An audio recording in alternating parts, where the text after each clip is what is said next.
पागल हो जाता कि मेरी नहीं तो किसी की नहीं। कुछ लोग बोल रहे हैं कि हाँ वो साइको है या वो हाथ वहाँ पे ना उठता, और वैसे भी वो हाथ उठना नहीं, वो एक्शन। एज बढ़ रही है जो मुझे एज बताई गई थी उस टाइम पे, मेरे को बुरा लगता था यार, अभिषेक निकल यार, कुछ नहीं होता लाइफ। नमस्कार दोस्तों, मैं हूं मुकेश शर्मा और आपने देखना शुरू कर दिया है टेली चक्कर। ये बाका नौजवान बिग बॉस के घर में जो बाका नौजवान है उसका फ्रेंड है Rusty, Abhishek friend. Welcome on tele Chakkar. Thank you. आप इतने ही प्यार से बात करोगे पूरे इंटरव्यू में या फिर हमें कुछ एनर्जेटिक जवाब मिलेंगे?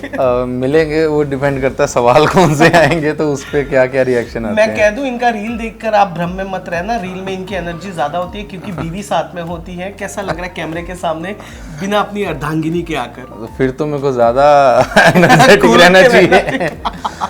बट वैसे है कि सवालों के जवाब ऐसे थोड़ा सा सीरियस हो गए क्योंकि मुद्दा दोस्त का है ना। हाँ। तो कुछ गलत ना निकले उस तरीके से। दोस्त है। खानजादी के बारे में क्या ख्याल है आपका? खानजादी मेरे को बहुत अच्छी प्लेयर, बहुत स्ट्रॉन्ग लगती थी और हाँ। बहुत जल्दी उसको निकाल दिया गया, तो मुझे लगता था कि टॉप 5 में वो रहनी चाहिए क्योंकि चीज़ें बहुत अच्छे से निकल के आती और बहुत स्ट्रॉन्ग थी। मतलब मैंने वो इतना बेबाक होके बोलने वाली वो लड़की देखी कि मेरे ख्याल से नहीं कोई और बोलता होगा बिग बॉस में इतना जितना वो इस सीज़न में बोली है। उसके अलावा कोई और, चाहे अंकिता है वो भी इतना खुल के मुझे नहीं लगता कि बोल पाती हैं, ईशा भी नहीं, बट खानजादी बहुत खुल के अपनी चीज़ें सामने रखती थी, चाहे तुम्हें अच्छा लगे चाहे तुम्हें बुरा लगे, ये चीज़ है तो है। करेक्ट है। खानजादी वैसे अभिषेक की एनर्जी को मैच तो कर रही थी। राइट, क्योंकि मेरे को लगता है कि वो फीमेल वर्जन है अभिषेक का। हाँ। और खानजादी बाहर आने के बाद बोली भी, ऐसे डायरेक्ट नहीं बोली पर बोली, ठीक है, पर एग्जैक्टली नहीं बोली पर बोली। क्या जुबान बस यही कि कुछ दिन और मैं घर में होती तो शायद। वेल, हम अभिषेक के लव लाइफ पर नहीं डिस्कस करते, उसकी गेम पर बात करते हैं। टेल मी समथिंग कि ईशा घर में जा रही है, जानते हुए अभिषेक घर में गए तो मेंटली प्रिपेयर होके गए होंगे कि चीज़ें होंगी, कुछ चीज़ें बिगड़ेंगी क्योंकि वो बिग बॉस का घर है। अब मुझे लगता है कि शायद अभिषेक के माइंड में ये चीज़ ज़्यादा थी कि शायद वो ईशा के साथ वापस आ जाए, क्योंकि वो चाहता था कि वो ईशा के साथ वापस से रिलेशन में है। वो ईशा को बहुत ज़्यादा प्यार करता है और उसके माइंड में ज़्यादा चीज़ ये चल रही होगी कि शायद ये एक मेरे लिए मौका है कि मैं उसको वापस ला सकूँ, मुझे जो लगता है। तो बट चीज़ें वैसे हुई नहीं, चीज़ें बहुत बदल गई और ये भी अभिषेक के लिए अच्छा है क्योंकि वो उसको अपने दिमाग से नहीं निकाल पा रहा था, शायद वो अब निकाल दे क्योंकि ऐसी चीज़ें हुई हैं। एक उसको भी पता चल गया कि किस लेवल तक क्या चीज़ें गंदी हो सकती हैं, या जो चीज़ें उसको ईशा की साइड नहीं पता थी वो भी शो में दिख गई समर्थ के आने के बाद, तो शायद से वो इन चीज़ों से निकल सके। क्योंकि एक बार ना अभिषेक ने कहा भी था गाइस कि वो चाहे भले मुझसे प्यार ना करे लेकिन मैं उससे प्यार करता रहूंगा। और वो मतलब एक डायलॉग नहीं था, वो सच में वो चीज़ है, वो बहुत ज़्यादा उससे प्यार करता है और आई होप कि अब उसको चीज़ें समझ आ गई और बाहर आके वो इन चीज़ों पे काम करे और दोबारा उसके पीछे ना जाए और मूव ऑन हो जाए। मुझे बताइए, आप अभिषेक की मम्मी से मिले? नहीं, मैं मिला नहीं, हमारी 1-2 बार वीडियो कॉल पे और फ़ोन पे बात हुई है। क्योंकि ये सेम जवाब उन्होंने भी मुझे दिया था, तो आई थॉट कि भाई स्क्रिप्ट वगैरह लिख के दिया। नहीं, क्योंकि अभिषेक की मम्मा को मैं बहुत पहले हमारी बात हुई है, आई थिंक 2-2.5 साल पहले की बात मैं बता रहा हूँ। इतने टाइम में बीच में तो बात ही नहीं हो पाई क्योंकि हम लोग फिर मुंबई इधर आ गए और अभिषेक यहीं पे होता था। बट हाँ, जब उसको घर की याद आती थी तो वो हमेशा हमारे पास आता था, तो वो बोलता था मैं फैमिली को मिस कर रहा हूँ, क्योंकि मेरा अभिषेक का नेहा का एक अलग बॉन्ड है। हम मतलब वो हम समझते हैं उसकी चीज़ें पे कि वो किस चीज़ पे जा रहा है। तो वो यहाँ पे भी आके बैठ के वो सिर्फ उसका एक ही डायलॉग होता था, वो ऐसे मेरे को देख रहा है और मैंने बोलना क्या हुआ पाजी, ईशा वापस नहीं आ सकती, उसका ये एक फिक्स होता था। उसने बहुत कोशिश की अपने दोस्तों से कि चीज़ें सेट कर दो, जो उनके कॉमन फ्रेंड थे कि चीज़ें सही कर दो, मैं नहीं रह सकता उसके बाद, बट वो चीज़ें वैसी नहीं कर पाई। शायद उसकी किस्मत में ये चीज़ें नहीं हैं, तो मैं यही बोलूँगा वो निकल नहीं पा रहा था उस चीज़ से। वो बहुत ज़्यादा उस चीज़ में चला गया कि उसको समझ ही नहीं आ रहा था मैं निकलूँ कैसे। वो एक पॉइंट पे चाहता भी था कि मैं इन चीज़ों से बाहर निकलूँ, पर वो निकल ही नहीं पा रहा था। वो बहुत ज़्यादा ईशा में इन्वॉल्व हो गया था वो। पर अब थैंकफुली उसकी लाइफ में बिग बॉस आया है, शायद अब चीज़ें बदल जाए। बिल्कुल, मैं सही में हमें बहुत खुशी होगी अगर वो मूव ऑन कर जाएगा और अपनी लाइफ में आगे बढ़े, कि ईशा के बाद भी बहुत लाइफ पड़ी है, तो अच्छा होगा कि अगर वो बाहर आके इन चीज़ों को समझ जाएगा। मुझे लगता है कि शायद समझ गया हो, बट मुझे ये भी डर है कि जैसे ही अगर समर्थ बाहर गया बिग बॉस के हाउस से और ईशा ने प्यार से बात कर ली, तो अभिषेक वो ईशा से बहुत, मतलब एक होता है ना, कोई कंडीशन नहीं, कोई चीज़ नहीं, बस प्यार है। अभिषेक वो वाला प्यार करता है, बेहद वाला प्यार है guys, वो पागल हो जाता है प्यार में। वो वाला प्यार नहीं कि कुछ लोग सोचे कि इतना ही पागल हो जाता है कि मेरी नहीं तो किसी की नहीं, वैसा वाला नहीं है।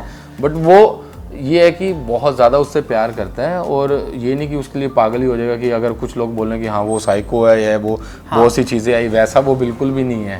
तो यही है कि बस वो उससे प्यार करता है बहुत ज़्यादा। बीच में आ गया था कि वो मेंटली शायद डिस्टर्ब है, या ईशा के चलते वो ऐसा हो जाएगा, या फिर उसको टेक केयर करने की ज़रूरत है क्योंकि प्रॉब्लमेटिक है, ऐसा है वैसा है। बीच में आई थी बातें, बट लेटर ऑन जैसे वो घर में जहाँ मैच्योर दिखना था वहाँ वो मैच्योर दिखता भी है, रिश्तों को संभालता भी है, बातें भी करता है, सेंटिमेंटल बंदा है, इमोशनल है, रो देता है, और शायद जब झगड़ता है तो अपनी बात को पॉइंट टू पॉइंट बाकियों की तरह रख नहीं पाता।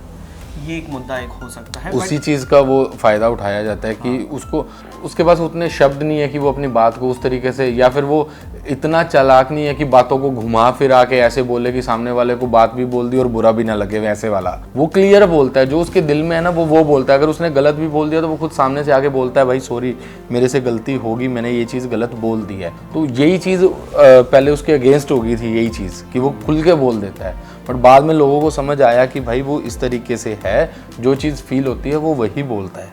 थप्पड़ मारने वाली बात किस हद तक, अभिषेक का दोस्त बनकर नहीं, पहले एक फैन बनकर आप मुझे जवाब दीजिए कि किस हद तक आपको जायज़ लगा? देखो, थप्पड़ मारना गलत है, बट अगर मैं एज अ फैन भी बोलूँ, जो मैंने एपिसोड देखे सीरियसली ऐसे था कि मार एक, नहीं सुन रहा मार, क्योंकि इतना ज़्यादा हो गया था। हर चीज़ में पीछे पीछे पीछे जाके ब्लैंकेट फेंक दिया, मुंह में टिश्यू डाल दिया, वो वहाँ से उठ के दूसरी जगह जा रहा है तो वहाँ पे इवन वो समर्थ को जवाब भी नहीं दे रहा था। हाँ, वो ईशा से ही बात कर रहा था, लेकिन समर्थ बीच में जानबूझ के घुसना है, और कहीं ना कहीं वो चाहता था कि ये चीज़ हो। और अगर वो उसने एक्चुअल में इतना गलत किया होता तो शायद उसको ऑडियंस इतना सपोर्ट ना करती, सलमान सर सपोर्ट ना करते, वो घर में वापस ना आता। तो अभी बहुत लोग ये चीज़ बोल रहे थे कि तेलका भाई पे भी तो ये हुआ था, उसको बाहर निकाल दिया। बट तेलका भाई ने क्या किया था, बात अरुण से चल रही थी, उनसे कोई बात नहीं चल रही थी, वो बीच में आके उन्होंने किया था, ये चीज़ हुई थी। यहाँ पे क्या था, समर्थ खुद बीच में आ रहा था और उसके साथ ये चीज़ हुई है। तो कहीं ना कहीं इस एक वजह से मुझे लगता है कि उसको वापस लाया गया है, क्योंकि समर्थ ने बहुत ज़्यादा कर दिया था। और अगर वो हाथ वहाँ पे ना उठता, और वैसे भी वो हाथ उठना नहीं, वो एक्शन का रिएक्शन था, वो उसने एक एक्शन किया, आगे से रिएक्शन आया उसका, वो हाथ उठाना प्रॉपर वैसा नहीं था कि उसने सोच समझ के थप्पड़ मारा हो कि मैं मारूंगा, वैसा नहीं था। तो कहीं ना कहीं अगर वो थप्पड़ या वो रिएक्शन ना आता तो पता नहीं और किस लेवल पे वो लोग पोक करते और कितना ही गंदा बोला जाता। एक बात मैंने सबसे पूछा, मैंने अभिषेक की मम्मी से भी पूछा, मैं आपसे भी पूछूंगा। कहा जाता है कि जब ईशा ने एक्टिंग करना शुरू किया तो काफ़ी यंग एज पर थे, उसी एज में अभिषेक की उनकी मुलाकात, उस शो को भी जाकर, इस शो को भी शुरू होकर इतने साल बीत गए, पता नहीं क्यों ईशा की उम्र नहीं बढ़ रही है, क्या हो रहा है? ये तो मुझे नहीं मालूम, बट जहाँ तक मुझे लग रहा है कि एज बढ़ रही है, जो मुझे एज बताई गई थी उस टाइम पे जब वो रिलेशन में आए थे, तो अभिषेक आया था मेरे पास और उसने बताया मुझे जब वो रिलेशन में आए, बट तब वो बालिग थी या नहीं थी? इस बारे में मैं कुछ नहीं कहना चाहूँगा, मतलब एज तो मैं डिस्कस नहीं करना चाहूँगा, बट हाँ उसकी एज बढ़ रही है। अच्छा, नहीं क्योंकि बार बार वो आ जाता है ना कि बच्ची है, कम उम्र वाली है। नहीं देखो, पता क्या, बच्ची वाला टैग तो मुझे नहीं लगता, वो बहुत मैच्योर है, वो बच्ची वाला मुझे नहीं लगता कि वो बच्ची है या कुछ भी, वो बहुत मैच्योर है, वो तभी वो यहाँ तक आई है। और जैसे वो अपनी बात रखती है, मुनावर वाले सीन में जो उसके एक्सप्रेशन थे बात करने, वो जैसे बातें निकलवा रही थी, वो एक बच्चे का काम नहीं है। वो एक होता है ना, कॉन्वर्सेशन के मज़े भी लेने हैं और निकलवा भी लो, और ऐसे लगे भी ना कि हमने बोला कि आप निकाल। तो वो वाली जो चीज़ है ना, वो वहाँ पे देख के लगता नहीं वो बच्ची है। और एक बात बोलना है मेरे को, ये बेसिकली जानना है ना, क्योंकि ना अभिषेक का हर साइड दिखा, पर एक जो साइड जिसपे सबको देखना चाहिए था वो ये कि वो बहुत ज़्यादा इमोशनल है। मुंबई में जब वो आया, जब वो बेकाबू करने लगा, चंडीगढ़ से निकलकर यहाँ आया, जब वो पूरी तरह अकेला हो गया, कोई ऐसा इंसिडेंस जहाँ पर आपको उसे संभालने की ज़रूरत पड़ी हो कि कि वो टूट गया हो, वो रो रहा हो फैमिली के लिए, चाहे काम के लिए या ईशा के लिए कोई? नहीं, ये चीज़ तो बहुत बार हुई है। वो अपनी फैमिली से बहुत ज़्यादा अटैच्ड है। वो मतलब अगर वो आज मेरे पास आया, वो मेरे को उसका यही फ़ोन पे पहली बात ही होती थी, मैं घर वालों को मिस कर रहा हूँ, मैं आपके पास आ जाऊँ। क्योंकि हम दोस्त नहीं, हम फैमिली की तरह थे। तो वो जब मेरे पास आता था ना, तो वो यही चीज़ बोलता था। वो जब उसको फैमिली के साथ वो लो फील करता था, तो तब वो हमारे पास वो आता था, बैठता था, हम बहुत सारी बातें करते थे। कई बार हम शॉपिंग पे चले जाते थे साथ में। तो बहुत बार ये चीज़ें हुई है। और क्या होता है, आज मुझे मिल के गया, घर की याद आ रही है, कल सुबह फ़ोन करके पूछा, हाँ पाजी मैं तो चंडीगढ़ आ गया, सीधा फैमिली के पास। तो फैमिली के साथ बहुत ज़्यादा कनेक्टेड है वो बंदा, बहुत प्यार करता है, उसकी फैमिली बहुत अच्छी है, बहुत ज़्यादा प्यार करती है उसको। और मैं हैरान हूँ कि वो इतने दिन बिग बॉस के घर में रहा है अपनी फैमिली के बिना। वो कभी भी ऐसे मैं जब से मैं मिला हूँ वो कभी भी नहीं रहा ऐसा। और वो ऐसा बंदा है कि जब हम चंडीगढ़ में भी रहते थे ना, हर तीसरे चौथे दिन शूट के बाद भाग जाता था वो घर कि मेरे को मम्मी से मिलना है, मेरे को मम्मी से मिलना है। और अभी भी मुझे कहीं ना कहीं ऐसा लगता है कि उसके ना माइंड में ये चीज़ चलती रहती है कि यार मेरी फैमिली को तो कोई कुछ नहीं बोल रहा होगा, मेरी फैमिली पे तो बात नहीं आ रही होगी। उसके माइंड में ये चीज़ें 101% चल रही होंगी। बिग बॉस के अंदर अभिषेक बहुत बार रोए हैं, टूट कर बिखरे हैं, अंकिता ने संभाला है उन्हें। अंकिता भी उसके लिए बहुत रोई है, चिकना भी बहुत, उन्होंने एक मदर फिगर एज के हिसाब से उन्होंने बहुत समझाया। और फिर रिंकू जी के भी साथ उसने कभी एज वाइज किसी को एज शेम करना या फिर ऐसा कुछ कभी नहीं किया। लेकिन अंदर जो भी उसकी जर्नी थी, हंसना, खानसादी को फ्लर्ट करना कि तू आम है चल मुझे खाने दे टाइप्स वाली चीज़ें करना।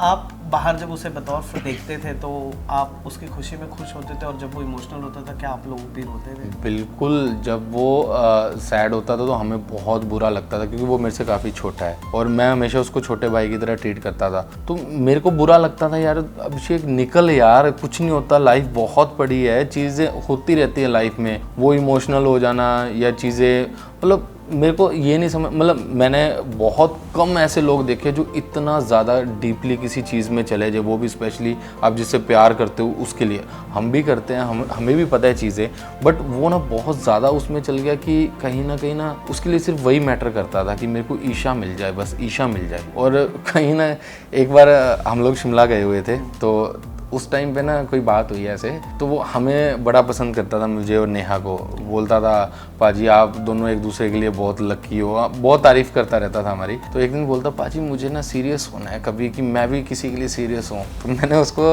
उस टाइम पे एक चीज़ बोली थी, अभी जिस दिन हो गया ना बैंड बज जाएगी। नहीं पाजी कुछ नहीं। और अब मेरे को ऐसा लगता है कि कभी वो मेरी बात पे तो वो चीज़ें नहीं हो गई हैं। तो वो चीज़ें हम मजाक मस्ती में बोलते रहते थे, बट आज मेरे को वो बुरा लगता है कि वो बहुत ज़्यादा उसमें इस तरीके से चला गया। तो मुझे यही होता है कि यार बस निकल जा, अभी निकल जा। इवन जब अभी उसको घर से बाहर निकाला था, तो मैंने सिद्धिविनायक वहाँ पे मन्नत मानी थी, और मैं अभी उतार के आया कि उसको वापस घर में ले लो। तो फिर मैं और नेहा गए, और फैमिली भी आई हुई थी, तो मैंने कहा चलो मैं अपनी मन्नत भी उतार आता हूँ और फैमिली को भी माथा टेका दूंगा। तो मैं वहाँ पे मन्नत उतार के आया कि वो वापस घर में आ जाए। तो वो चीज़ें अभी परसों की बात ही है जब हम गए हैं। मेरे को एक और चीज़ पूछना था, वो ये ना कि बिग बॉस के घर में अभिषेक के रिश्ते ऑलमोस्ट सबके साथ उतार चढ़ाव रहते ही हैं। वो अकेला एक तरफ हो जाता है, कई बार ऐसा हुआ है पूरा घर एक तरफ हो गया, वो अकेला भी चला, इसको जवाब दे रहा है, इसको भी जवाब दे रहा है, उसको भी जवाब दे रहा है। तो आप बतौर ऑडियंस जब बाहर देखते हो, तो आपको अगर मौका मिल जाए कि आज आप अभिषेक से बात कर रहे हो, तो किन 3 लोगों से आप उसको बोलोगे कि भाई ये 3 लोग हैं, इनसे तो दूर है? मैं तो सबसे पहले ईशा, समर्थ, और मुझे लगता है ईशा समर्थ छोड़ दो छोड़ दो, और समर्थ को तो छोड़ ही दो। तो उसके अलावा तो मुझे नहीं लगता कि कोई, एक विक्की भाई ज़रूर हैं जो चीज़ों को घुमा देते हैं और उस तरीके से। बाकी मुझे नहीं लगता कि कोई ऐसा इंसान घर में है जिससे अभिषेक को बहुत ज़्यादा इफेक्ट होगा, क्योंकि ईशा को सारा जो भी चीज़ें इफ़ेक्ट करती हैं वो ईशा से ही करती हैं अभिषेक, और समर्थ से। मेरे को नहीं लगता कि बाकियों के साथ उसका कुछ ऐसा या पर्सनल इतना ज़्यादा लड़ाई है, ऐसा किसी के साथ भी नहीं है। अगर वो लड़ते भी है तो कई बार देखा जाता है कि वो बाद में बात भी कर रहे हैं उनसे, या मजाक मस्ती में भी चल रहा है। बट ईशा और समर्थ से ही उसका बहुत ज़्यादा है। समर्थ से इसलिए क्योंकि ईशा बीच में इन्वॉल्व है, तो मेन जो पॉइंट है वो ईशा के कारण ही उसको ज़्यादा वो हो रहा है। नहीं तो मेरे को नहीं लगता इसके अलावा कि और कोई लोग ऐसे होते जिससे मैं उसको बोलूँ अभिषेक इनसे दूर रहे। नहीं, वो सबके साथ ठीक है। बाकी अभिषेक की जिंदगी का फसाड ईशा है, और क्या अभिषेक की जिंदगी की गलती है ईशा? अब देखो वो चीज़ होती है, जो चीज़ होगी अब उसको गलती मानना है या उससे सीख लेनी है वो डिपेंड करता है। अगर मैं उसको गलत बोल बोल के करता रहूँ तो उसका भी कोई फ़ायदा नहीं है। बट हाँ, मैं उस चीज़ से सीखूँ कि मेरे को ये चीज़ अब दोबारा नहीं करनी है, मेरे को ये चीज़ें नहीं है, तो वो अब अभिषेक के ऊपर डिपेंड करता है कि वो किस तरीके से ये चीज़ को लेता है, कि अपनी गलती से कुछ सीखता है या फिर वो गलतियाँ दोबारा करेगा तो फिर वो चीज़ें कहीं ना कहीं फिर से वही रिपीट चलता रहेगा। तो मैं तो यही बोलूँगा कि गलती नहीं है, हर चीज़ लाइफ में जो भी होती है ना वो कुछ सिखाने के लिए चीज़ आती है, चाहे वो अच्छा है चाहे बुरा है। हमेशा क्या होता है, बुरी चीज़ें सिखाती है, अच्छी चीज़ें बिगाड़ती हैं। जो सुख होता है वो हमेशा बिगाड़ता है, और जो दुख होता है वो अपने को लाइफ का असली लेसन बताता है कि हाँ हमें ये चीज़ सीखनी चाहिए कि हमने ये गलती की, अब हमें दोबारा ये नहीं करना, इस पर हमें ये दुख हुआ था।